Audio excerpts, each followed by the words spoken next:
Hi everybody!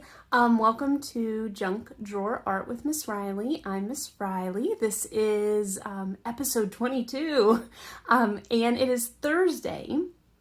So this week I have been, if you celebrate Easter, I've been in the mood to do a lot of fun bunny activities. I know we did our Passover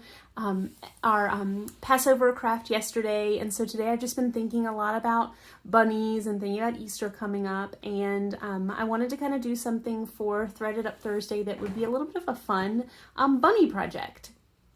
So what we will be making today for Threaded Up Thursday is no-sew bunny stuffed animals, little bunny guys, and they're actually going to use socks. So I have one of my old socks here. Now I'm going to go ahead and preface this. Actually, I can go and show you one. I kind of finished one up a little bit. I left this loose so you can see, so I'm going to kind of hold him up. Here's one of my little bunnies I made. So I'm going to show you how to do this today. Now, it is no-sew. So technically, it is not Threaded Up Thursday. It is going to be a no-thread Thursday, but what we do to this sock will ruin it. So this is something to think about. Maybe if you need to absolutely check with mom and dad first. Please don't cut your socks without asking. But check and see, maybe this could be a good project for that one sock who doesn't have a missing partner that you haven't been able to find. Or for example, these socks, they're a little dirty. I promise they're well loved. I was going to donate them. And so I decided to kind of give them a new life before I gave them away. You can see they have little grippers on the bottom, but they reminded me of bunnies because they're white and they're kind of fuzzy. Fuzzy socks are perfect for this. You can get them at Target in the dollar section for like $1 for seasonal.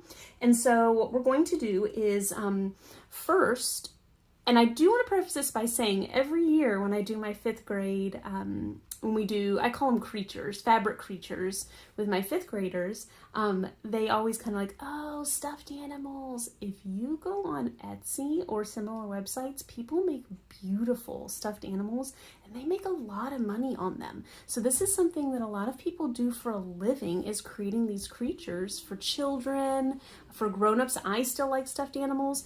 So I don't want you to kind of go, oh, stuffed animals, they're for babies. No, this is a really big part of arts and crafts and something amazing that a lot of people do. So today we are going to do our bunny. So the first thing you have to think about is what we're going to put inside of it. Usually stuffed animals are filled with what we call like fiber fill, polyester stuffing, if you've ever broken a stuffed animal and looked inside of it. I don't have any polyester fiber fill. I don't have anything like that at my house right now. It's all in my art room. So some other good choices to fill it with are rice can be a choice. If you have rice, it kind of turns it almost into like a beanbag bunny. Noodles, same thing. If you have dry noodles that mom and dad don't mind you using. Sand could be an option, but I would put the sand in a plastic bag so it doesn't leak through all the holes. I am going to use just some extra fabric that I found around. So I'm going to kind of come out a little bit and start showing you the process for this. So this is actually one of those, when you buy a set of sheets and it comes with a little bag that they come in. This is an extra bag that I found around my house. So I'm just going to kind of take it and stuff it inside the sock. Kind of push it down and fill it up. And at this point, my bunny is going to have 3 sections. His bottom, most of the stuffing. I want to save a little bit for his head. You can feel some of that stuffing there in the top.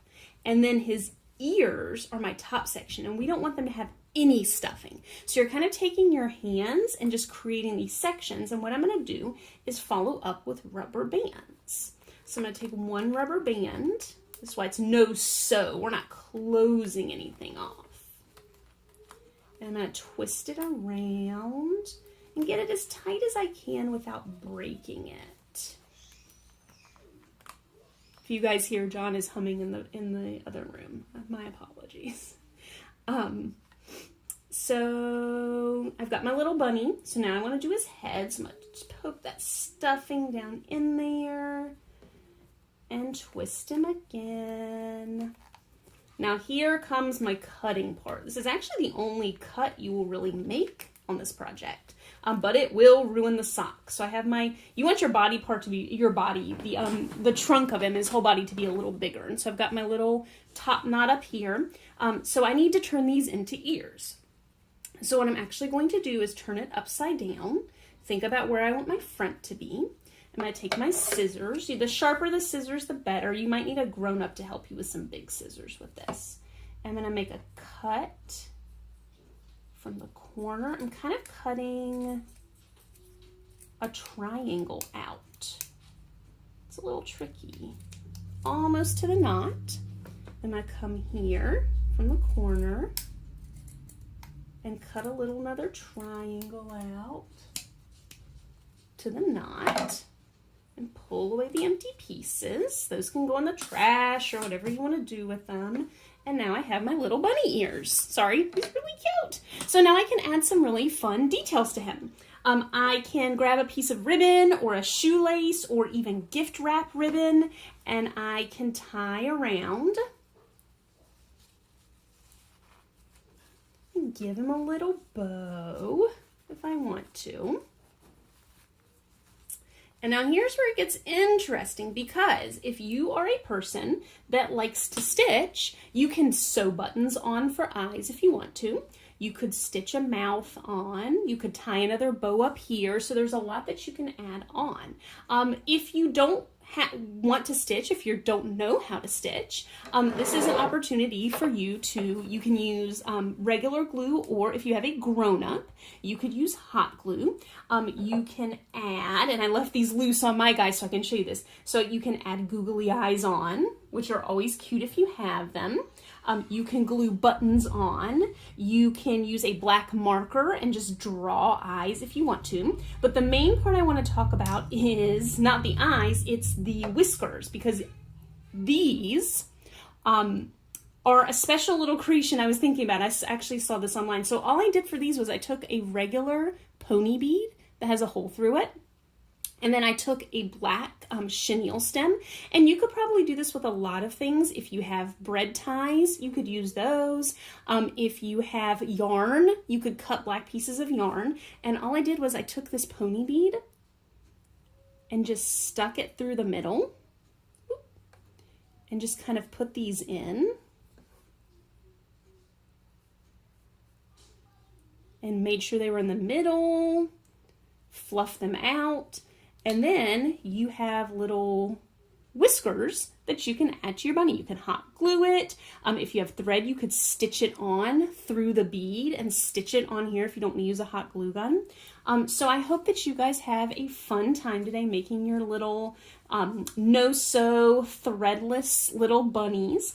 You can make a lot of other animals this way. If you have a lot of socks, you can get creative and try some different things. Give them a name. You can color them. If it's a white sock with markers, you can add any decorations you would like to, sequins, beads, all kinds of fun things. And so I hope you guys have a fun time today doing this. Please send me pictures. You can send them on Dojo if you're one of my Ochre students. You can send them to me on Facebook, or you can tag me at CS Riley Teach on Instagram and Twitter. John and I will be back tomorrow for some really fun spring painting tomorrow for Friday. And then on Saturday, we're going to be showing you how to dye eggs with food coloring in case you don't have a dye kit at home. I hope you guys have a fantastic Thursday, and we will see you tomorrow. Bye.